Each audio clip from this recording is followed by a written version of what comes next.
Hey guys, तो मैं आज आपको बताने वाला हूँ कि गाइज एसएससी सीजीएल के लिए गाइज आपको क्या पढ़ना है एंड गाइज क्या नहीं पढ़ना है। ठीक है, जो इम्पोर्टेंट है ना, जो इजी है, जो इम्पोर्टेंट है, जो आपसे हो जाएंगे, मैं सिर्फ वही चीज़ आपको बताऊंगा। ये नहीं है कि सारी चीज़ें बता दूंगा, ऐसा बिल्कुल भी नहीं होगा। आपको बिल्कुल इंपॉर्टेंट बताऊंगा। तो गाइज आपको क्या है कि वीडियो की स्पीड को थोड़ा इंक्रीज कर लीजिएगा। सबसे पहले गाइज मैं आपको बताऊंगा इंग्लिश का। ठीक है, कि एसएससी सीजीएल में इंग्लिश में क्या आता है। तो गाइज आप नोटबुक ले लो और गाइज ये पेन है ना, ऐसा पेन ले लो, आपको कह रहा हूँ बिल्कुल। ठीक है, वीडियो को स्किप मत करना। अगर आपने स्किप कर दिया तो आप बहुत कुछ खो दोगे। ठीक है, आप ये मत सोचना कि भाई चैनल तो अभी बनाया, कुछ सब्सक्राइबर नहीं है। गाइज उससे मैटर नहीं करता, जो चीज़ बता रहा हूँ वो करेगा, क्योंकि अभी मैंने बनाया, धीरे धीरे ग्रोथ होगी ना, जैसे आप मेरे से जुड़ोगे। तो गाइज इंग्लिश में आपको करनी है, पहले करनी है गाइज वोकैब करनी है।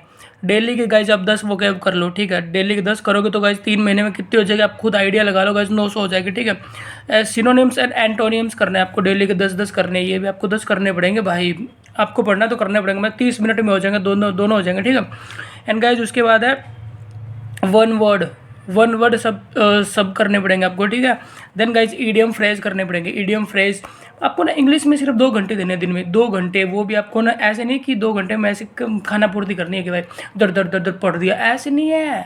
आराम से चिल करके फील से पढ़ना है। ठीक है, उसके बाद fill in the blanks, error करनी है आपको। एंड एक चीज़ बताता हूँ, आरसी एडिटोरियल और क्लोज टेस्ट, मेन चीज़ इसमें से आपको बताता हूँ। एक तो आरसी कर लो, आप क्लोज टेस्ट कर लो, सिनोनिम्स एंटोनिम्स कर लो, और वो कैब कर लो, और एरर कर लो। ये 6 चीज़ कर लोगे ना आप तो बहुत बढ़िया है आपके लिए, क्योंकि सिलेबस तो बहुत बड़ा है। और इतना मैंने आपको बताया कि आपको जो इंपॉर्टेंट होगा ना सिर्फ वही बताऊंगा। देन आपको मैं बताता हूँ मैथ में बताता हूँ गाइस। मैथ में आपको क्या करना है, एक तो नंबर सिस्टम करना है, जो इंपॉर्टेंट है वो बताता हूँ। है तो बहुत कुछ, एक नंबर सिस्टम करना है, सिंप्लीफिकेशन करनी है, और परसेंटेज करना है, रेशियो एंड प्रोपोर्शन करना है, एंड एवरेज करनी है। ठीक है, पहले आपको ये 4 करना है। देन एसआई को ऐसे ही कर लेना, ऐसे ही में सीआई मत करना, टीएसडी मत करना, टाइम एंड वर्क ये कर लेना आप। ठीक है, एंड मेंसुरेशन आपको करनी पड़ेगी, और स्टैटिक्स तो इसमें पता है कैसे होगी फिर। और डाटा देखो मैं आपको तो सिंप्लीफिकेशन, डीआई, परसेंटेज, और ratio and proportion, average, P and L, time and work, ये आपको करना है सिर्फ मैथ के अंदर। ठीक है, और एडवांस मैथ तो आपको पता है कि कैसे करनी है। एडवांस मैथ के अपना 10-12 फॉर्मूले से ना नोट कर लो। ठीक है, नोट करके आप उसमें ना हिंदी इंग्लिश जो भी आप मीडियम से, आप उसको नोट करो कि भाई आपको क्या करना है क्या नहीं करना, वो आपको क्या है कि थोड़ा ध्यान देना। ठीक है, मैंने आपको बता दी ये चीज़ करनी है, ये इतने टॉपिक जो इंपॉर्टेंट है, जो वेटेज है, जिसके ज़्यादा नंबर रहते हैं, जो कट ऑफ रहती है, जो सेक्शनल टाइमिंग है, उसके अकॉर्डिंग आपको बता रहा हूँ। ठीक है, देन रीजनिंग में आपको क्या करना है मैं आपको बताता हूँ।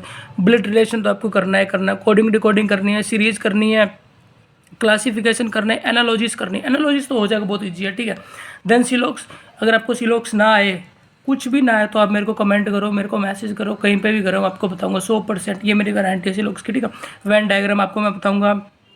नॉन वर्बल क्वेश्चन होते हैं इसमें से, वो करना।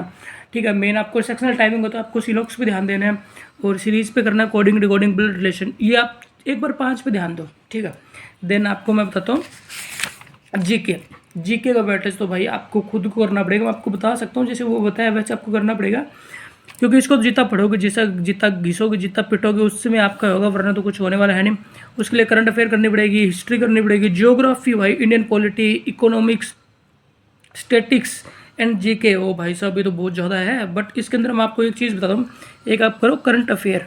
ठीक है, करंट अफेयर के बाद आपको करना है कि जो अवार्ड्स एंड बुक्स होते हैं ना, जो किसको क्या अवार्ड मिला, बुक्स का ऑथर कौन है, किसको कौन सा प्राइज़ मिला है, इंपॉर्टेंट होता है ना, सिर्फ उसको नोट कर लो। ऐसे नहीं है कि भाई आपको पैराग्राफ दिया सारा टाइप दो, नहीं। अवार्ड, किसको कौन सा अवार्ड मिला, नाम लगा के अवार्ड आगे लगा दो, ऑनर, किसको कौन सा प्राइज़ मिला है, ऐसा करो आप। ठीक है, उसके बाद बुक एंड ऑथर हो गया, एंड अवार्ड हो गया, स्पोर्ट्स, ये 3 चीज़ें बहुत इंपॉर्टेंट। और सीए, पहले आप ये 4 पे ध्यान दो। उसके बाद आपको क्या करना है, history, geography and Indian polity करनी है आपको। ठीक है, बस इतनी चीज़ करनी है आपको, इससे ज़्यादा कुछ नहीं करना है। मैंने आपको ना है तो बहुत सारी चीज़ जो मैंने आपको इंपॉर्टेंट है ना, जो सेक्शनल टाइमिंग के अकॉर्डिंग है, वो चीज़ बताई है। बाकी आपको अगर वीडियो अच्छी लगे तो please like, subscribe and share करना। 1 महीने के बाद आप मेरे को बताना कि मैंने जो बताया उससे आपकी कितनी प्रोसेस हुई है, कितनी प्रोग्रेस हुई है।